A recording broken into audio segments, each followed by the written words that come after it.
جزا اللہ عنا سیدنا محمد صلی اللہ علیہ وسلم اہلہ۔ اللہ تبارک و تعالیٰ نے قرآن کریم میں ارشاد فرمایا ہے کہ مومنو تم پر روزے فرض کر دیے گئے ہیں جیسا کہ تم سے پہلوں پر تھے، تو جو روزہ رکھ سکتا ہے وہ تو رکھے، اور جو نہیں رکھ سکتا ہے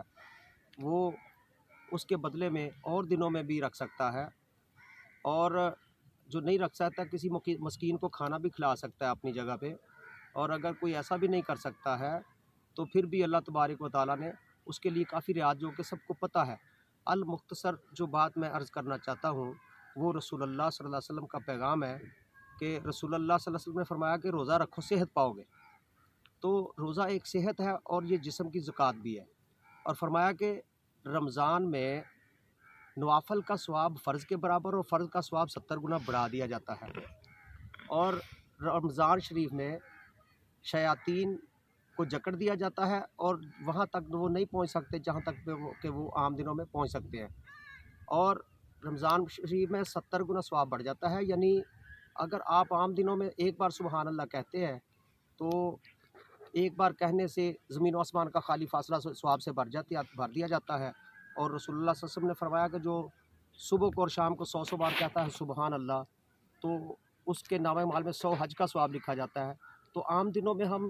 صبح و شام 100 بار کہتے ہیں تو 100 حج کا ثواب ہوگا، تو رمضان شریف میں اگر صبح و شام 100 بار کہتے ہیں تو یہ 70 گنا ثواب بڑھ جاتا ہے۔ عام دنوں میں درود پاک پڑھتے ہیں ایک بار تو ایک ہی بار ہوتا ہے یا جس طرح بھی اس کا ثواب ہے،